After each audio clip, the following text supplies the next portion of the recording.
Hello students, welcome to today's class. In this class, we will discuss about STAT PGT Physics.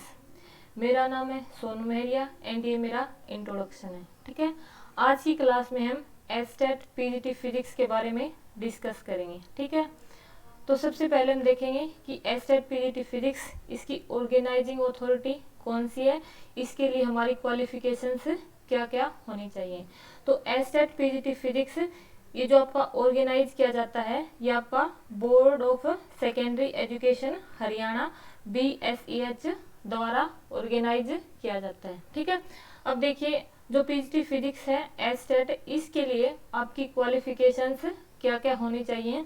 तो इसके लिए आपका जो concern subject है यानी कि फिजिक्स, इसमें आपकी क्या होनी चाहिए, पोस्ट ग्रेजुएशन होनी चाहिए. ठीक है, यानी कि आपकी जो कंसर्न सब्जेक्ट है उसमें आपकी पोस्ट ग्रेजुएशन होनी चाहिए. ठीक है, और साथ में क्या होनी चाहिए, आपके पास बीएड होनी चाहिए जो आपकी 2 ईयर की होती है. ठीक है, तो STAT आपका ऑर्गेनाइज करता है board of secondary education Haryana Bhiwani, and इसके लिए आपके पास जो कंसर्न सब्जेक्ट है उसमें पोस्ट ग्रेजुएशन होनी चाहिए एंड आपके पास बीएड होनी चाहिए. ठीक है, तो ये आपकी क्वालिफिकेशंस होगी.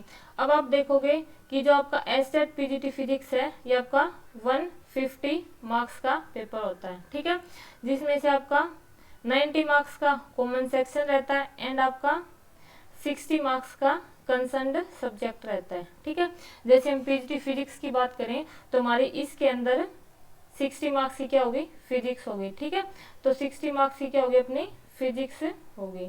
तो आज की क्लास में हम डिस्कस करेंगे कि हम STAT PGT फिजिक्स कैसे क्वालिफाई कर सकते हैं, इसके लिए हमारी स्ट्रेटजी क्या होनी चाहिए और हम जो अपना एग्जाम है इसको कैसे एनालाइज कर सकते हैं. ठीक है, तो अभी हम देखेंगे कि कोई भी एग्जाम है उसका हम एनालिसिस किस अकॉर्डिंग कर सकते हैं. तो ये एनालिसिस आपका पर्सन टू पर्सन वेरी करता है. ठीक है, तो अभी हम जो एनालिसिस करेंगे वो 2 बेसिस पर करेंगे. वो बेसिस क्या है, पहला होगा आपका जो प्रीवियस ईयर एनालिसिस होगा उसके हिसाब से. ठीक है, एक सेकेंड, एक जो पहला एनालिसिस होगा आपका जो प्रीवियस ईयर है उनके बेस पे होगा. ठीक है, दूसरा एनालिसिस आप कैसे कर सकते हो, लेवल ऑफ एग्जामिनेशन. ठीक है, लेवल ऑफ एग्जामिनेशन. ठीक है, तो पहले हम ये जो एनालिसिस है ये देखेंगे. तो हम लेवल देखेंगे कि जो अपना एग्जामिनेशन है वो पोस्ट ग्रेजुएशन का है. ठीक है, तो जो आपकी हरियाणा में जो PGT टीचर हैं वो 9th 10th 11th and 12th को टीच करते हैं. ठीक है, अभी अगर आप एग्जाम देखोगे तो आपको 11th 12th तक टीच करना है. तो बेसिकली जो आपका एग्जामिनर है वो कहाँ से क्वेश्चन उठाएगा, यानी कि अगर आप 9th 10th का देखो तो इनका एडवांस लेवल या फिर 11th 12th का आपका सही लेवल के क्वेश्चन उठाएगा. तो आपका एग्जामिनेशन में आपको क्या करना पड़ेगा, 11th करनी पड़ेगी, 12th करनी पड़ेगी. ठीक है, अभी देखिए तो आपका एग्जामिनेशन का लेवल क्या है, PGT. तो डेफिनेट सी बात है कि आपका जो एग्जामिनर है वो PGT के लेवल के क्वेश्चंस को टच करेगा. ठीक है, तो जो मेन पोर्शन रहेगा आपका 70 to 80% 12th तक का रहेगा. ठीक है, इसी के साथ आपका एग्जामिनर BSc यानी कि आपके कुछ ग्रेजुएशन के एंड कुछ आपके पोस्ट ग्रेजुएशन के टॉपिक भी उठाएगा. ठीक है, तो इसके लिए आपको BSc के टॉपिक एंड कुछ MSc के टॉपिक भी करनी पड़ेंगे. लेकिन आपका जो 80% आप मान के चलो, मोर देन 80% आपका यहाँ से 11th 12th से कवर हो जाएगा. ठीक है, जो आपका 15% या बोलो 20% इसका मतलब फिक्स नहीं होता, तो इतना कंटेंट आपका BSc MSc इस लेवल के क्वेश्चन से बन जाते हैं. ठीक है, तो एक ये एनालिसिस हो गया, भाई हम क्या करें 11th 12th को अच्छे से करें एंड कुछ टॉपिक जो इम्पोर्टेंट है ग्रेजुएशन के एंड पोस्ट ग्रेजुएशन के भी करें. ठीक है, एक एनालिसिस ये हो सकता है कि जैसे हमारा जो STAT एग्जामिनेशन हुआ है इसके हम जो प्रीवियस ईयर हैं यानी कि 5 to 6 ईयर के प्रीवियस ईयर का एनालिसिस करें तो उसके हिसाब से हम क्या कंक्लूजन निकालते हैं. तो जब हम वो एनालिसिस करेंगे तो हम पाएंगे कि उसमें जो अपना मोस्टली कंटेंट है वो क्या रहता है, अपना 11th एंड 12th का रहता है. ठीक है, 11th एंड 12th का रहेगा. ठीक है, साथ में वही जो ये एनालिसिस अपने इस तरफ किया है यही एनालिसिस अपना इस तरफ निकल के आएगा कि कुछ क्वेश्चन अपने ग्रेजुएशन के हो जाएंगे एंड कुछ पोस्ट ग्रेजुएशन के, यानी कि कुछ क्वेश्चन हमारे बीएससी के हो जाएंगे एंड कुछ एमएससी के हो जाएंगे। ठीक है, तो ये हमें करना पड़ेगा। ठीक है, यानी कि एक हम प्रीवियस ईयर के हिसाब से एनालिसिस कर सकते हैं या एक हम जो लेवल ऑफ एग्जामिनेशन है उसके हिसाब से कर सकते हैं। ठीक है, अगर हम प्रीवियस ईयर के हिसाब से देखें तो हम क्या करेंगे, हम जो 5 to 6 ईयर के प्रीवियस ईयर हैं उनको देखेंगे, फिर हम टॉपिक वाइज लिस्ट तैयार कर सकते हैं कि भाई इन टॉपिक से क्वेश्चंस आ रहे हैं, और डेफिनेट सी बात है कि हम ये क्वेश्चन अच्छे से तैयार कर लेंगे, यानी कि ये वाला पोर्शन हम अच्छे से करेंगे। ठीक है, तो एक ये एनालिसिस होता है कि हम प्रीवियस ईयर के हिसाब से करें, एक ये हम जो सारे का सारा कंटेंट है वो हम 11th 12th graduation and post graduation का करें। ठीक है, तो इस तरह से हम अपना जो एग्जाम है उसका एनालिसिस कर सकते हैं। ठीक है, अभी जो हम अपना ये जो पीजीटी फिजिक्स का बैच है अचीवर्स एकेडमी पर लॉन्च करने जा रहे हैं। ठीक है, तो उसमें हम किस तरह से अपना मतलब जो कंटेंट है वो डिलीवर करेंगे, किस तरह से हम स्टडी करेंगे। ठीक है, तो बेसिकली हम क्या पढ़ेंगे, इसमें पीजीटी फिजिक्स को डिस्कस करेंगे। ठीक है, पीजीटी फिजिक्स यानी हम एस्टेट पीजीटी फिजिक्स करेंगे। ठीक है, तो इसके लिए हम सबसे पहले क्या करेंगे, क्लास 11th का जो थ्योरी पोर्शन है वो करेंगे। ठीक है, साथ ही साथ हम क्या करेंगे, थ्योरी के साथ हम क्या करेंगे, न्यूमेरिकल्स करेंगे। ठीक है, अब देखिए आप पहले आप 11th करोगे, 11th का थ्योरी पोर्शन, उसके न्यूमेरिकल, इसी तरह हम 12th करेंगे। ठीक है, जो 11th 12th है उसका आपका कंप्लीट जो चैप्टर्स है वो हम डिस्कस करेंगे। ठीक है, फिर क्या करेंगे, जो बीएससी है इसमें से जो आपका सिलेक्टेड पोर्शन जो आपके प्रीवियस ईयर एग्जाम्स में पूछे गए या कुछ क्वेश्चन जो आपके आगे बन सकते हैं वो डिस्कस करेंगे। ठीक है, सेम हम एमएससी लेवल का कंटेंट करेंगे। ठीक है,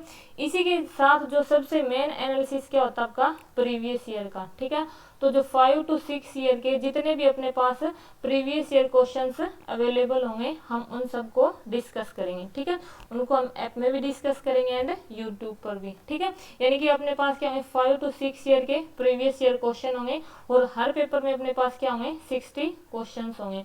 तो यहाँ से आपके पास जो 250 to 300 क्वेश्चन बनेंगे वो हम डिस्कस करेंगे। ठीक है, अभी हम करेंगे कैसे, जैसे कि हमने पहले क्या किया, कोई टॉपिक किया 11th क्लास का। ठीक है, तो पहले उस टॉपिक की क्या करेंगे, हम थ्योरी करेंगे। ठीक है, जैसे आप थ्योरी करोगे तो थ्योरी में कुछ पोर्शन होगा उसके क्या बनेंगे, आपके न्यूमेरिकल बनेंगे। ठीक है, तो थ्योरी की क्लास के साथ भी आपको क्या मिलेंगे, वहाँ न्यूमेरिकल्स मिलेंगे। ठीक है, फिर क्या हुआ, जैसे कि आपका थ्योरी का पोर्शन कंप्लीट हो गया, वहाँ आपके कुछ न्यूमेरिकल हो गए, फिर उस पर्टिकुलर टॉपिक के या चैप्टर के आपको अलग से न्यूमेरिकल सोल्व करवाए जाएंगे। ठीक है, यानी क्वेश्चन जो थ्योरेटिकल क्वेश्चन बनेगा या जो न्यूमेरिकल क्वेश्चन बनेगा वो सब आपके सेपरेटली सोल्व करवाए जाएंगे। ठीक है, तो आपको यहाँ भी न्यूमेरिकल बनेंगे मिलेंगे एंड इसके बाद आपको फिर यहाँ भी न्यूमेरिकल मिलेंगे। ठीक है, यानी कि पहले थ्योरी फिर न्यूमेरिकल एंड देन न्यूमेरिकल, यानी कि अभी तक आपने क्या किया है, सिर्फ चैप्टर वाइज न्यूमेरिकल किए हैं। जैसे आपके 5 से 7 चैप्टर हो जाएंगे तो फिर आपको क्या मिलेंगे, मिक्स्ड क्वेश्चन मिलेंगे। ठीक है, मिक्स्ड क्वेश्चन करेंगे यानी कि मिक्स्ड न्यूमेरिकल करेंगे हम। ठीक है, तो ये हमारी स्ट्रेटजी रहेगी। ठीक है, तो अभी हम आगे देख लेते हैं भी जो अपना प्रीवियस ईयर एनालिसिस है उसके हिसाब से कौन से टॉपिक से कितने कितने मतलब क्वेश्चंस आए हैं। ठीक है, तो ये अपना जो एनालिसिस है, यहाँ जो टॉपिक लिखे गए हैं ये जो टॉपिक है इनसे आपके जो एस्टेट का जो प्रीवियस ईयर है वहां पर इनके क्वेश्चन पूछे जा चुके हैं। ठीक है, जैसे अपन ने क्या लिखा है यहाँ पर, ये जो टॉपिक लिखे हैं इनके क्वेश्चन पूछे जा चुके हैं। ठीक है, एक सेकेंड हम यहाँ से देख लेते हैं। यहाँ से जैसे कि 11th क्लास से हम शुरू करेंगे यूनिट एंड मेजरमेंट, तो यहाँ से आपके जो फंडामेंटल यूनिट्स बनते हैं, plane angle, solid angle, error and dimension, तो ये जो 3 टॉपिक लिखे हुए हैं आपके यहाँ से क्वेश्चन बन चुके हैं। ठीक है, लेकिन जब हम ये चैप्टर करेंगे तो इसमें बिल्कुल बेसिक से लेकर एडवांस तक हर एक टॉपिक का थ्योरी वाइज भी एंड न्यूमेरिकल वाइज हम करेंगे। ठीक है, ये चैप्टर 2 क्यों लिखा हुआ है, क्योंकि आपका जो फर्स्ट रहता है उसमें क्या वेक्टर वगैरह या जो मैथमेटिक्स है उसका बेसिक रहता है। ठीक है, जैसे कि इसके बाद वो नेक्स्ट चैप्टर अपना मोशन। ठीक है, तो मोशन से जैसे कि डेरिवेटिव कंसेप्ट है, यानी कि डेरिवेटिव वाले में कौन सा आ जाएगा, पहले हम मोशन पढ़ेंगे उसके बाद हम क्या पढ़ेंगे, डिस्प्लेसमेंट, फिर जैसे कि डिस्प्लेसमेंट का हम डेरिवेटिव करेंगे तो क्या आएगी अपनी वेलोसिटी। तो इस तरह के जो कंसेप्ट है वहां से आपके क्वेश्चन बने हैं, ठीक है। फिर जैसे कि अपना मोशन अंडर ग्रेविटी, तो ये वाले टॉपिक है, यहाँ से क्वेश्चन बने हैं, ठीक है। फिर नेक्स्ट देखें तो मोशन इन अ प्लेन, उसमें जैसे फ्रेम ऑफ रेफरेंस, वेक्टर, इनसे अपने क्वेश्चन बने हैं, ठीक है। फिर प्रोजेक्टाइल मोशन है, मतलब मोस्टली टाइम जो भी अपना ग्रेजुएशन या पोस्ट ग्रेजुएशन का एग्जाम हो वहाँ प्रोजेक्टाइल मोशन से क्वेश्चन मिल ही जाता है, ठीक है। उसके बाद अपना आता है लॉज ऑफ मोशन, तो उसमें जो तीनों लॉ है वो डिस्कस करेंगे, फ्रिक्शन, प्रोपल्शन, एलिवेटर प्रॉब्लम, इनसे आपके पहले क्वेश्चन बन चुके हैं, ठीक है। लेकिन जैसा आपको बताया गया है कि जब हम इन चैप्टर्स को करेंगे तो इनको fully detailed theory plus numerical के साथ करेंगे, ठीक है। जैसे अगर आप सेल्फ स्टडी करना चाहो तो ये जो आपको टॉपिक्स लिखे हुए हैं ये टॉपिक्स तो आपको डेफिनेटली करने हैं। क्यों? क्योंकि PYQ इनसे बन चुके हैं और आगे भी इन टॉपिक से आपके क्वेश्चन बनने की प्रोबेबिलिटी है, ठीक है। ये अपना जैसे कि 6th चैप्टर हो जाएगा वर्क पावर एनर्जी, तो इसमें ये जो टॉपिक्स मेंशन है इनसे आपके क्वेश्चंस बन चुके हैं, ठीक है। फिर रोटेशन मोशन में इन दोनों से बन चुके हैं। फिर ग्रेविटेशन से, जैसे फिर mechanical property of solid and फिर फ्लूइड आ गई है, ठीक है। फिर थर्मल प्रॉपर्टी एंड थर्मोडाइनमिक्स, फिर KTG आ जाएगी आपकी, फिर simple harmonic motion and waves आ जाएंगे, ठीक है। जैसे आप ये एनालिसिस आप देखोगे तो आप यहाँ से एक कंक्लूजन ड्रॉ कर सकते हो कि आपका जो कौन सा टॉपिक है उससे क्वेश्चन ज्यादा बने एंड किस टॉपिक से आपके क्वेश्चन कम बने हैं, ठीक है। जैसे कि आपने ये एनालिसिस देखा तो आप देख सकते हो भी मल्टीपल टाइम किस टॉपिक से क्वेश्चन आ रहे हैं, ठीक है। तो आपके लिए एनालिसिस इम्पोर्टेंस रख सकता है, ठीक है। फिर 12th क्लास के हम देखें तो इसका फर्स्ट चैप्टर हो जाएगा इलेक्ट्रोस्टैटिक एंड कैपेसिटर, तो इसमें जो टॉपिक मेंशन्ड है यहाँ से अपने क्वेश्चन पूछे गए हैं, ठीक है। फिर आपका करंट इलेक्ट्रिसिटी, फिर magnetic field, magnetism, EMI, alternating current, electromagnetic wave, optics में ray optics and wave optics में जैसे कि interference, intensity, Young double slit experiment, इनके क्वेश्चन आपके बन चुके हैं, ठीक है। फिर आपका ड्यूअल नेचर, तो ड्यूअल नेचर में ये जो 3 टॉपिक मेंशन्ड आपके इनसे क्वेश्चन बन चुके हैं। फिर एटम, और फिर हम इसमें एक टॉपिक अपना जैसे कि मॉडर्न फिजिक्स का रख लेंगे, ठीक है। तो ये जो टॉपिक है इसमें आपके 11th और 12th के आ गए हैं। फिर जैसे आपका न्यूक्लियस यानी कि एटम एंड न्यूक्लियाई से जैसे बाइंडिंग एनर्जी पर न्यूक्लियन, काइनेटिक एनर्जी, इन टॉपिक से क्वेश्चन बन चुके हैं, ठीक है। फिर सेमीकंडक्टर एंड देन अपना ये ग्रेजुएशन लेवल का आ गया, ठीक है। जैसे कि BSc का देखेंगे तो अपना इसमें से जैसे कि कॉम्पटन इफेक्ट हो गया, यहाँ से मतलब काफी बार क्वेश्चन बनता है, स्कैटरिंग हो जाएगा, थर्मोडाइनमिक्स जैसे कि फर्मी एनर्जी रिलेटेड इसका भी मतलब काफी टाइम आपको क्वेश्चन मिलता है, ठीक है। मैथमेटिकल फिजिक्स में से भी आपके क्वेश्चंस बनते हैं, जैसे कई बार आपका फूरियर सीरीज वगैरह से क्वेश्चन पूछ ले जाते हैं, ठीक है। और ये line, surface and volume integral, इसका बेसिक तो जैसे कि आप 12th क्लास के शुरू में भी पढ़ लेते हैं, लेकिन इसका मतलब जो मैट्रिक्स वगैरह के क्वेश्चन इनसे बन जाते हैं, ठीक है। जैसे कि टॉर्जनल कपल, और ये जो टॉपिक्स मेंशन है ये हमें ग्रेजुएशन लेवल के पढ़ने पड़ेंगे, ठीक है। इसी के साथ जैसे कि हम मास्टर्स लेवल के देखें तो इसमें से भी आपके कुछ क्वेश्चंस बन जाते हैं, जैसे कि सिंपल हार्मोनिक ऑसिलेटर का बन जाएगा, जिसको आप क्या पढ़ोगे क्वांटम मैकेनिक्स के अंदर स्टडी करते हो। अनसर्टेनिटी प्रिंसिपल पे भी बन जाता है इसमें, यानी कि आपके कुछ क्वांटम के बनते हैं, कुछ न्यूक्लियर फिजिक्स में भी बनते हैं, जैसे कि लेटेस्ट इस बार एक क्वेश्चन आया था वो आपका न्यूक्लियर फिजिक्स से था, ठीक है। इफेक्टिव मास, एक्स रेज, लैग्रेंजियन फंक्शन, ठीक है, इनसे आपके क्वेश्चन बन जाते हैं, ठीक है। तो ये आपका मास्टर्स लेवल का कंटेंट है जो आपको मस्ट स्टडी करना चाहिए, ठीक है।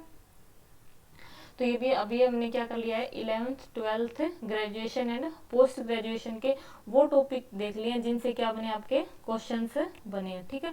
अगर आप मतलब कहीं से भी कंटेंट तैयार करना चाहते हो तो जो आपको प्रीवियस में जो मतलब दिखाए गए ये टॉपिक आप जरूर पढ़िएगा, ठीक है। तो ये अपना जो कंटेंट प्रीवियस ईयर के हिसाब से था वो हमने एनालिसिस कर लिया, ठीक है।